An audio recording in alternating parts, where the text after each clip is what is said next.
Hey everybody, welcome back to my channel. So glad to see you all. I just wanted to say thank you to everybody for all your support on my first video. It was really nice to see all the comments and all the people who subscribed. So I hope you like this video too, even though it is a little bit different, and I will explain why. So I was going to make a knitting video like a lot of people had requested. And I was gonna do like close-up knitting sounds and stuff like that, but I actually got really sick over the weekend and had to go to the hospital because I had a really high temperature. And while I was there I did a lot of knitting to pass the time, so I'm a little bit burned out right now, but I think after a day or two of resting I'll be ready to make another video. So I wanted to still do one for you because I had a lot of fun making the first one.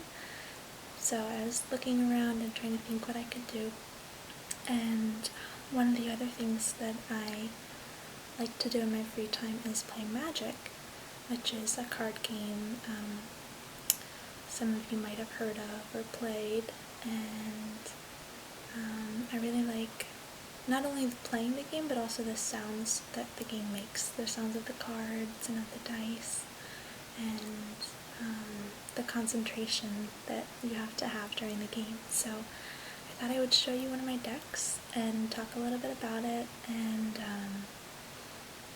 maybe just tell you a little bit about the game if you've never played it before, because you might not really know what it is. And hopefully I can make that other knitting video soon once I am all healed up. So let me go ahead and show you my magic cards. So I keep them in this box, and it is far too big for the number of cards that I have, so I'm hoping to get a smaller box next time I'm at the hobby store. And I have some decks in here, and this is a big box from the Journey into Nyx set. I don't remember if I got this or if someone gave this to me, but it's a really nice box, and I currently have 3 decks inside. I have 2 big decks for a certain type of magic called EDH, and I have 1 smaller deck for standard magic.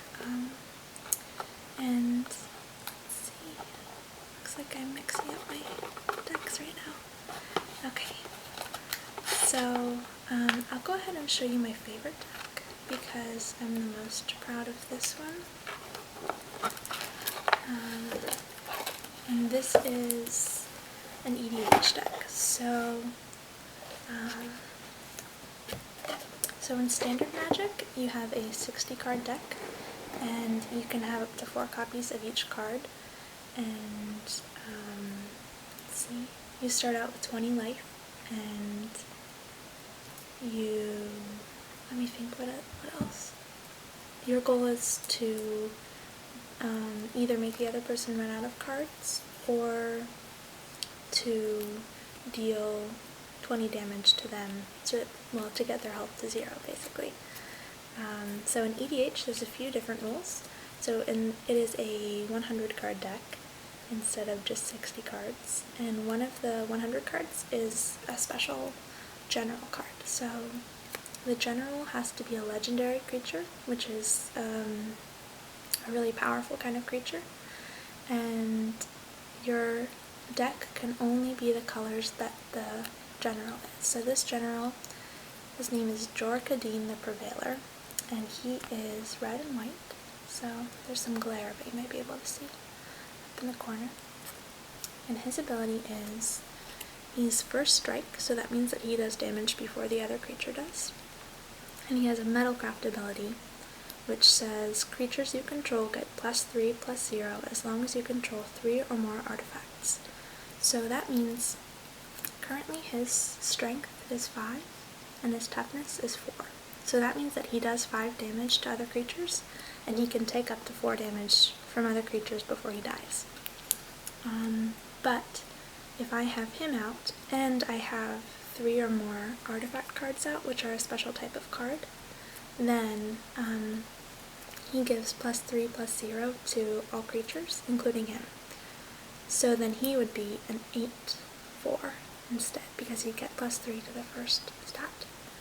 So the general, in addition to being just a really strong creature,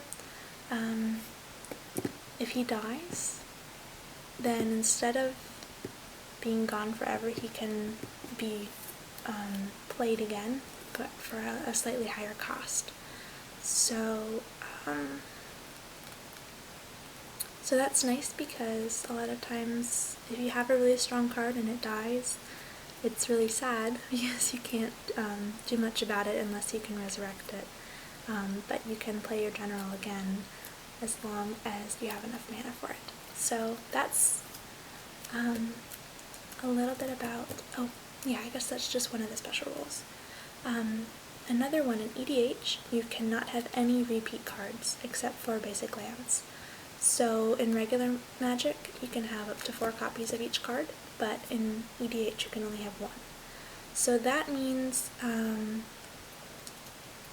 you get to have a lot greater diversity of cards, and you get to play some of those cards that are a little bit odd and maybe wouldn't work out in a regular deck as well, but are a lot of fun to play. So, oh, and also you start out with 40 life instead of just 20, and you can die either by running out of cards, by getting your health down to 0, so by taking 40 damage or however many, or if you take 21 damage from the other person's general. So this is the general again, the special card. So if my card does 21 damage to the other player, to their face, not to their creatures, then they die, even though he didn't do all 40 damage to get their health up to 0. So those are the special rules of EDH. I think that's all of them. There might be a few others that I'm forgetting, but those are the big ones. So this deck is huge. It's really difficult to shuffle. So usually what I do is I break it up into 2 parts, and I shuffle each like this. I hope that wasn't too loud.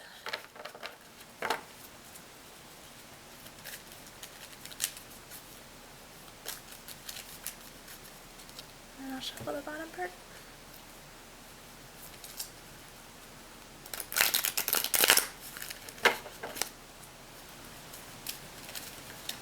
And sometimes, after playing a game, it can get, the lands can all kind of get clumped together. The lands are, lands look like this. This is a plain, it's a white land. This is your source of mana, of power. So this is how you play your cards. Each card has a mana cost up in the corner. So this one costs 1 white mana, which is that little symbol, and then 3 colorless mana. I'm sorry, that's so hard to see. So this one costs 4 mana total, and one of the mana has to be white, has to be a plains, but the other 3 can be any color. So I'm not sure how many lands are in here. Probably, I like to have around 35, probably around 35 lands in a EDH deck, because I have a lot of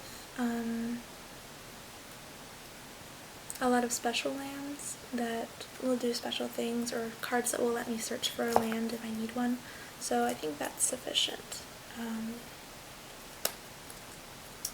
And this one has red lands, mountains, as well as plains. So usually after I play a game, the lands tend to be all clumped together, so I like to table shuffle, which looks like this. I'll just put it into piles, and I'll mix it all up.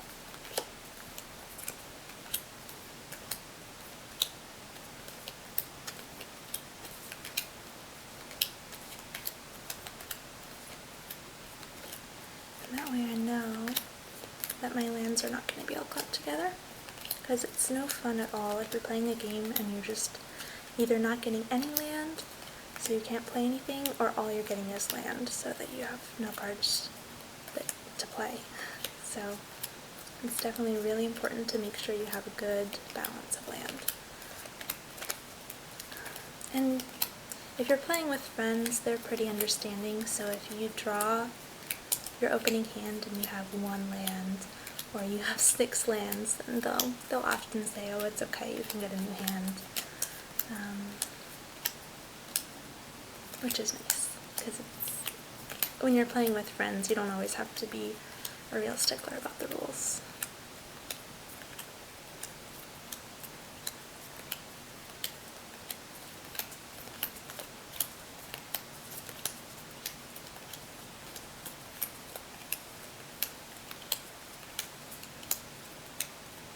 Okay, so now I'm going to put them back together. And I think I'll just go through and show you a few of the cards in here. Maybe talk a little bit about what they do.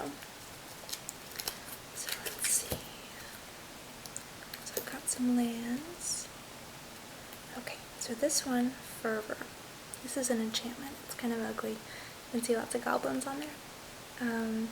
And it says, creatures you control have haste. So that means that when I bring out creatures, they can attack as soon as they come out. So usually when you bring out creatures, they have summoning sickness, so they have to wait a turn before they can attack. But this means that as soon as I bring them out, they can attack, which is really nice. This is an equipment, Whisper Silk Cloak, and it gives my creatures Shroud, which means they can't be the target of spells or abilities, and it makes them unblockable. So this is nice, but it's kind of bad at the same time, because Shroud affects me too, so I can't boost this creature with spells. I can't equip new equipment onto them because I can't target them. So unlike Hexproof, which is kind of a one-sided Shroud, Hexproof means that they can't be the target of spells or abilities my opponents control.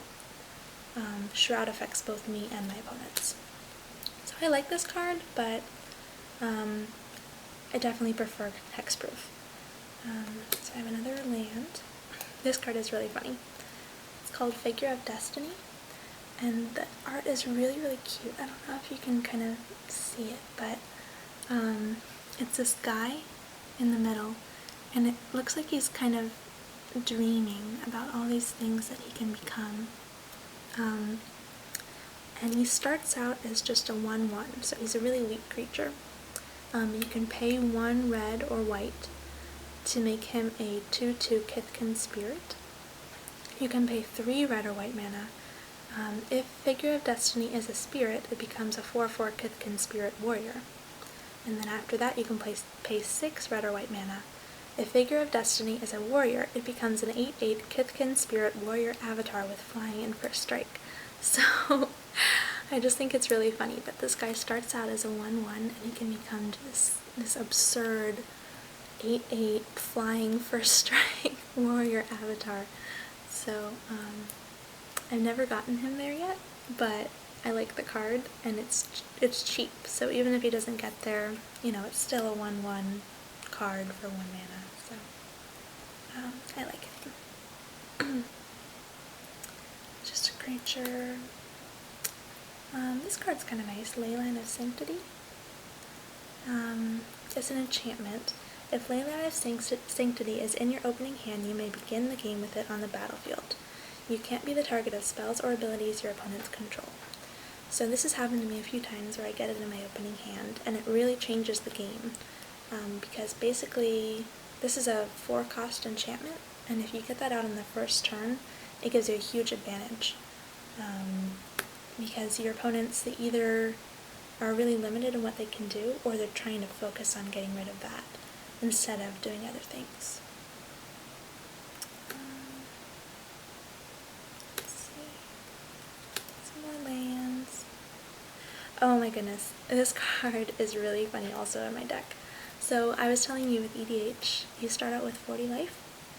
So this card, Ajani, Caller of the Pride, This is a planeswalker, so this is not really a creature. It's kind of like another player that I control, because he starts out with, it's almost like a life total of his own. He starts out with 4, I'm not sure what it's called, I guess 4 counters on it. And every turn I can choose to do one of his abilities to change the number of counters on him. So I can do his +1 ability to add 1 counter, to put a +1/+1 counter on up to 1 target creature. So I can make any other creature more powerful. I can do his -3 ability, so take 3 counters away, to give target creature flying and double strike until end of turn. So if I gave that to my general, then I could do a lot of damage to them in 1 turn if they can't block it. So hypothetically, if I had my general out, so remember, this is my general, he's a 5/4, and if I have 3 artifacts out, he's an 8/4, because he gets that Metalcraft. So if I had him out, and if I give him flying and double strike until end of turn, then he suddenly becomes, he can do 16 damage, and it's flying, so it's harder to block because you can only block flying damage with other flying creatures. So he does 16 damage to the other player if they can't block it, and that they only have to take 21 general damage before they're dead. So if I were able to do that and maybe put an equipment on him or something that would boost him more, I could pretty much kill them in 1 turn. So that's a really cool combo that I think I've done before. And then his -8 ability is the best one. I can put X 2/2 white cat creature tokens onto the battlefield, where X is your life total. So if my life total were at 40, then I could put 40 cat creature tokens onto the battlefield. And I've done that before too, and it's really fun. Usually they all die a horrible death very quickly, because there's lots of board wipes that get rid of lots of creatures at once. But if people aren't able to get rid of them, they pretty much are going to die the next turn, because there's no way that they can block that many creatures. So that's a nice card. This one is another one that works really well in my deck. Pure Steel Paladin. So he's a creature. He's a 2/2. And whenever an equipment enters the battlefield under my control, I may draw a card. So I have a lot of equipment in here, so this is really good. And then he has a Metalcraft ability. And Metalcraft, again, those are ones that are activated when I have 3 artifacts or more on the battlefield. Equipment you control have equip cost of 0 as long as you control 3 or more artifacts. So basically, what this card lets me do, when I play an equipment, I get to draw a card, and then I get to equip the equipment to a creature for free. So it's really, really good.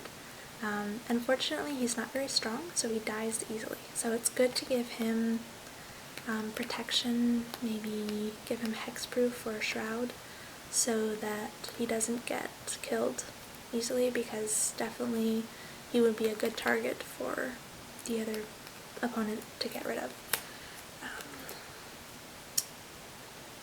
So let's see. Okay, so this card, Condemn. This is a really good card for EDH, because, like I was saying, the general, when he dies, he goes back to, it's called your command zone, so that you can cast it again for a little bit extra mana. He costs 2 extra mana every time you cast him again. So, the first time you cost 2 extra, the second time 4 extra, third time 6 extra, and so on. So the only real way to permanently get rid of, well, not permanently, but near permanently get rid of somebody's general is to shuffle it into their library, because then they can't cast it again, because it's in their library, it's not in their command zone. So Condemn, it's a 1-cost instant card, so I can cast it at any time. Put target attacking creature on the bottom of its owner's library. Its controller gains life equal to its toughness.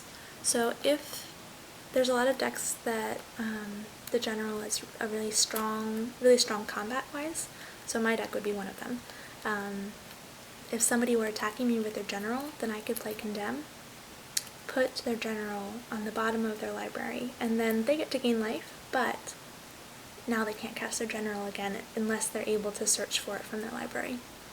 So I really like this card in an EDH deck. It works well. And it's also just a really cheap way to keep yourself from taking a lot of damage, because it's only 1 mana. Let's see.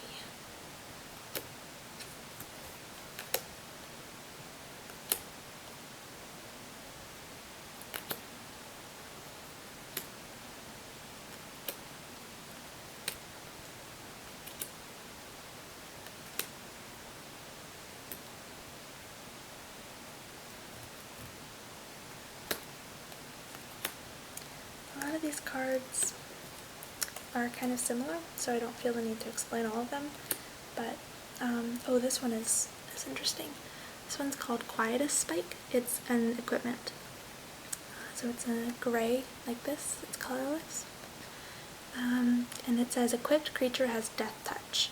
Whenever equipped creature deals combat damage to a player, that player loses half his or her life rounded up. So, death touch means that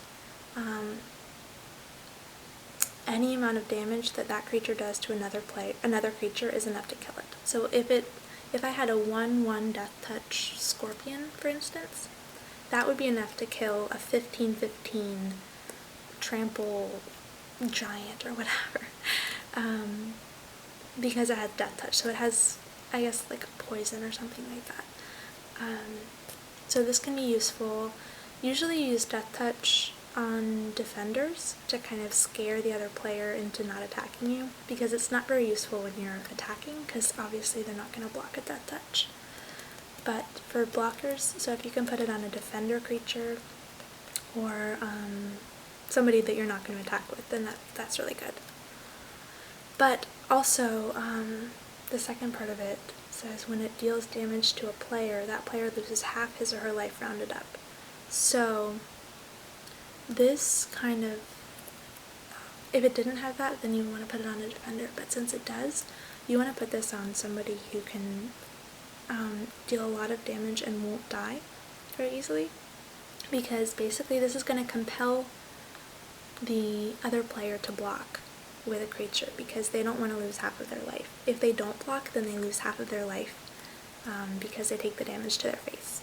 So they're going to block with a creature, most likely, and it's going to die because this gives your creature death touch. So this is a really good artifact. I haven't had the chance to use it very much, because usually I get it kind of at the end of the game when I'm already kind of winning, or it's already too late, but it is definitely a nice card.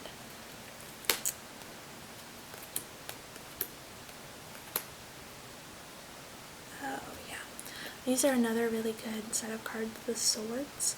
There's lots of different cards that are sword of something and something, and it's like 2 different colors. So this one is the Sword of Light and Shadow, and it gives equipped creature gets +2/+2 and has protection from white and from black.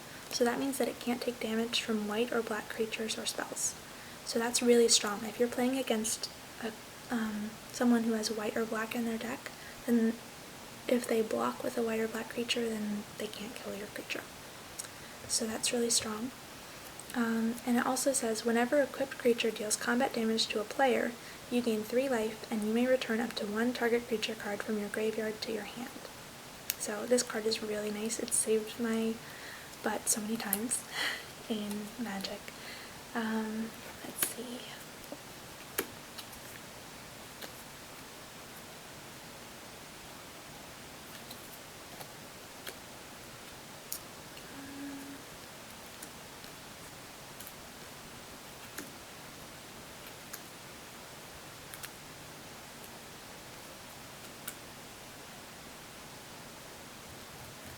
This one's kind of interesting. Kazul, Tyrant of the Cliffs. This is a big, strong creature. So this is an Ogre Warrior. He's a 5/4.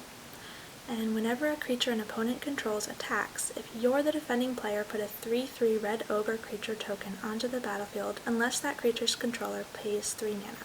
So what this does is it makes it really difficult for the other person to attack you. If they want to attack you, they have to either have 3 mana to spare, so they have to they can't play as much on their turn, or they let you get a creature, so a 3/3 creature token. That's pretty good to get for free. So this is a really good way to scare the other person away from attacking you and give yourself a good advantage.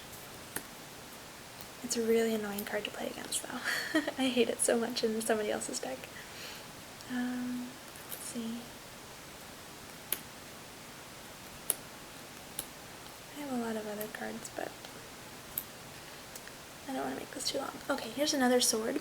This is a Sword of Body and Mind, so this is the green-blue sword. And it says, equipped creature gets +2/+2 and has protection from green and from blue. Whenever a equipped creature deals combat damage to a player, you may put a 2/2 green wolf creature token onto the battlefield, and that player puts the top 10 cards of his or her library into his or her graveyard. So that's essentially 10% of their deck that just goes to their graveyard every time that I do damage to them. So that can add up really quickly. This can be dangerous if I'm playing against a black deck that is graveyard dependent. So there's some decks where the other person wants all their expensive creatures to go to their graveyard so they can resurrect them. But most of the time it ends up being a good thing, especially if I'm playing against a green or blue deck.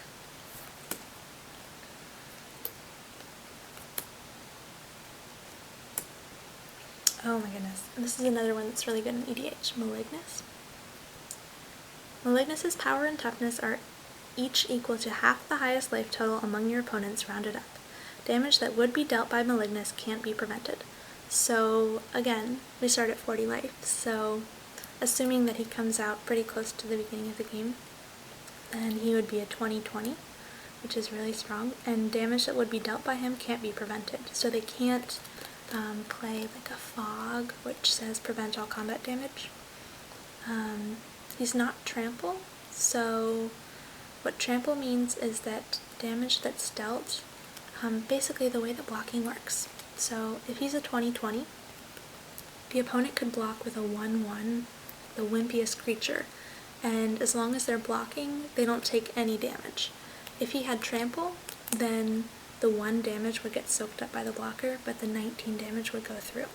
So if I were to give him trample with an equipment, which I have several equipments that do that, then he would just be a lot more powerful. So he's a good card. He's really scary when he comes out. Lots of fun.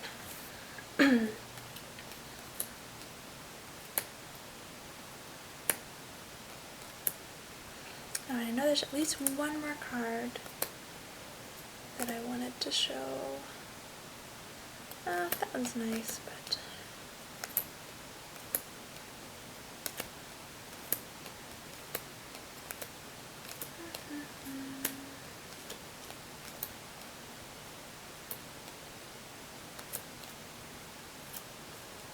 I want to show you like all of these cards, but this video would be 10 hours long. Why do I have this in here? Okay, well, I found a card I'm going to take out because it's useless in this deck.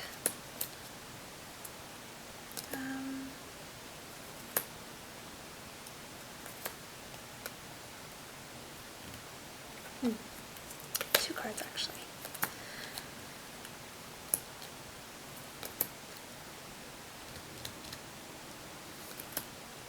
Oh, this one. Of course it's at the bottom. Okay. This is Kemba Ka Regent. So it's like a cat lady.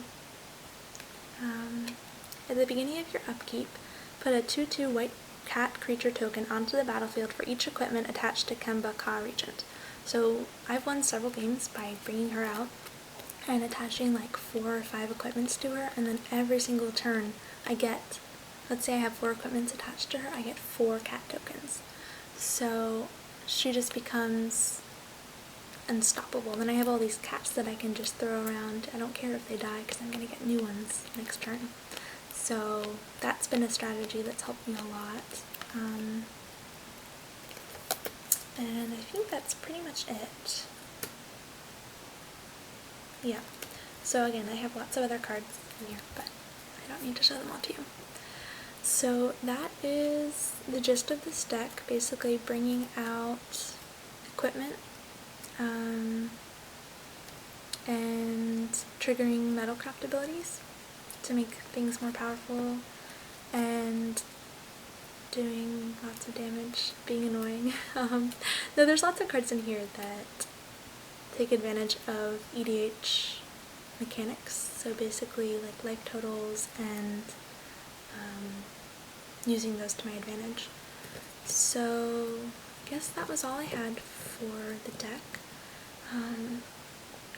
I also wanted to show you, let me put this away first. Actually, I don't know what to do with these cards. I think I had some other ones that I wanted to add, so I'll put these cards maybe facing the other direction.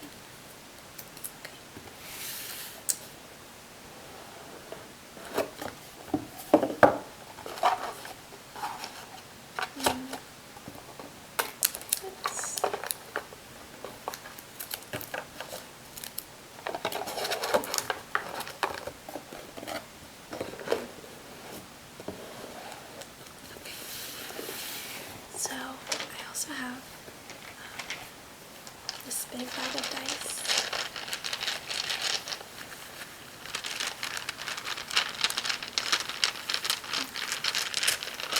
And this is some of my dice, some of my boyfriend's dice.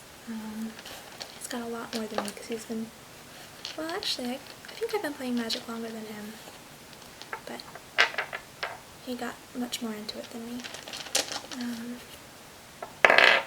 So we've got a lot of D20s in here, because pretty much any Magic event that you go to, you get another D20, so lots and lots and lots. So actually I will count these as I'm curious. 1, 2, 3, 4, 5, 6, 7, 8, 9, 10, 11, 12, 13, 14, 15, 16, 17, 18, 19, 20, 21, 22, 23,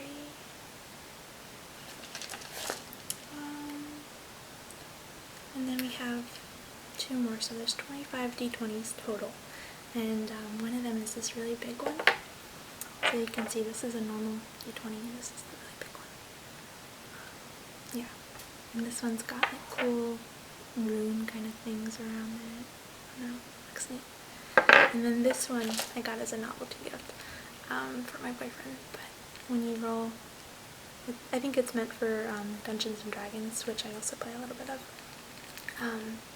When you roll a 20, which is critical hit in Dungeons and Dragons, then it flashes. So it's not really, I don't think it's weighted the right way, so I don't think you could actually use it for D&D, but it's fun.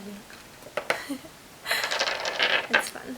And then we have, let's see, we got a D12. Let's see. We got a D10, like a percent die, and this is a special D10, which is a poison counter for magic. So it's like a special way. There's some cards that do poison damage instead, which is a weird mechanic that I don't really like, but if you play a poison deck, you can use this special poison die to count your poison counters. And then here's a D8. I think D8s are my favorite, they're just a nice shape. And then we've got, oh my goodness, so many D6s. Like, we just have all these little tiny D6s. And then a little D4. And let's see, 1, 2, 3, 4, 5,